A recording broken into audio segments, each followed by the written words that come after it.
Guys, अगर मैं आपसे सवाल पूछूं कि आज की डेट में सबसे कीमती चीज कौन सी है, तो आप लोग क्या जवाब देंगे? आपके जवाब का तो मैं नहीं जानता, लेकिन अगर यही सवाल दुनिया के मोस्ट सक्सेसफुल लोगों से पूछा जाता तो वो लोग क्या जवाब देते पता है आपको? वो लोग जवाब देते समय, यानी कि टाइम। इससे जुड़ा एक फैक्ट बताता हूं। फेसबुक के ओनर मार्क जकरबर्ग पूरे ही सप्ताह एक ही कलर के कपड़े पहनते हैं। जानते हैं क्यों?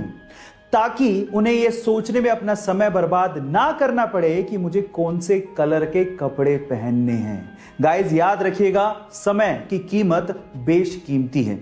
बात है उस जमाने की जब अंग्रेज हिंदुस्तान पे राज किया करते थे। तब जमशेदजी टाटा मुंबई के वॉटसन होटल पहुंचे, लेकिन उन्हें होटल के अंदर जाने ही नहीं दिया गया, क्योंकि वो होटल स्पेशली यूरोपियंस के लिए बनवाया गया था। यहां तक तो ठीक था, लेकिन उस होटल के गेट पे जो लिखा था उसे पढ़ के जमशेदजी टाटा जी को बहुत बुरा लगा। उस गेट पे लिखा हुआ था कि यहां कुत्तों का और इंडियंस का आना सख्त मना है।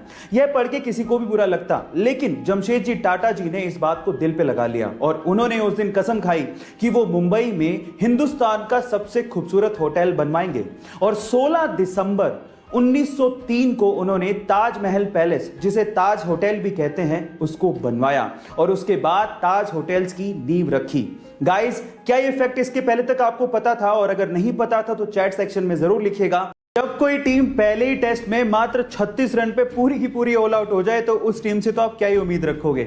लेकिन चैंपियंस जानते हैं कि जहां पर लोगों की उम्मीदें खत्म होने लगे वहीं से ही बाउंस बैक करना होता है, क्योंकि गिर के उठने वाले को ही मुकद्दर का सिकंदर कहते हैं। और कुछ ऐसा ही किया टीम इंडिया ने दूसरे टेस्ट मैच में, जहां एक और विराट कोहली, रोहित शर्मा और ईशांत शर्मा जैसे खिलाड़ी खेल ही नहीं रहे थे, वहीं सबको लगने लगा था कि अब तो गई भैंस पानी में। लेकिन तभी अजिंक्य रहाणे की कप्तानी और उनकी शतकीय पारी, रविंद्र जडेजा के ऑलराउंड प्रदर्शन और बुमराह की गेंदबाजी ने कमाल ढा दिया और सेकंड टेस्ट में इंडिया ने ऑस्ट्रेलिया को उसी की जमीन पे धूल चटा दी।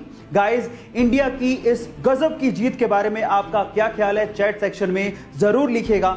गाइस, हमारी हिंदुस्तानी संस्कृति में जब हम अपने मेहमानों को हाथ जोड़ के मिलते हैं तो ये हाथ जोड़ना सिर्फ एक पोस्चर नहीं है, बल्कि इसके पीछे एक वैज्ञानिक तर्क भी है।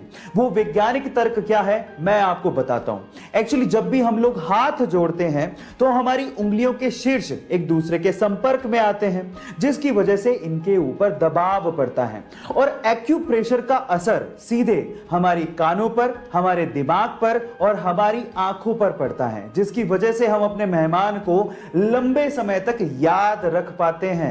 गाइस, है ना ये इंटरेस्टिंग फैक्ट? गाइस, ऐसा बहुत बार होता है जब हमें अपने कंप्यूटर या मोबाइल के अंदर पीडीएफ फाइल को इंटरनेट से डाउनलोड करना पड़ता है, लेकिन जो पीडीएफ फाइल आपने डाउनलोड की है उसके साथ वायरस भी तो हो सकता है, जो आपके कंप्यूटर या मोबाइल को इन्फेक्ट कर सकता है, खराब कर सकता है। लेकिन सवाल यह है कि हमें कैसे पता लगेगा कि उस पीडीएफ फाइल के साथ वायरस है? उसका कोई जनरल तरीका है क्या? तो मैं आपको बताता हूं। जनरली जब आप किसी पीडीएफ फाइल को डाउनलोड करते हो और अगर उस पीडीएफ फाइल के एंड में .exe लिखा हो तो आप उसे तुरंत डिलीट कर दीजिए, क्योंकि उसके साथ वायरस होने के चांसेस सबसे ज्यादा हैं। याद रखिएगा .exe, ठीक है गाइस। गाइस, एक केबीसी का सवाल पूछता हूं। 2020 में world games athlete of the year award ये किस खिलाड़ी को दिया गया, क्या आप जानते हैं? गाइस, ये विश्व स्तरीय अवार्ड इंडिया की विमेन हॉकी टीम की कैप्टन रानी रामपाल को दिया गया है। Oh my God. और मैं आपकी जानकारी के लिए आपको बता दूं कि दुनिया की वो पहली ऐसी हॉकी खिलाड़ी हैं जिन्हें ये विश्व स्तरीय अवार्ड दिया गया है। गाइस, इसके अलावा इंडियन गवर्नमेंट ने हाल ही में उन्हें पद्मश्री से भी सम्मानित किया है। वो हरियाणा से हैं और 15 साल की उम्र में उन्हें नेशनल हॉकी टीम के लिए चुन लिया गया था। है ना गाइस अमेजिंग फैक्ट? ऐसे अमेजिंग फैक्ट्स के लिए YouTube पे हमारे चैनल को सब्सक्राइब कर लीजिए और अगर आप Instagram पे देख रहे हैं तो मुझे फॉलो करना मत भूलिएगा। मिलते हैं अगली वीडियो में।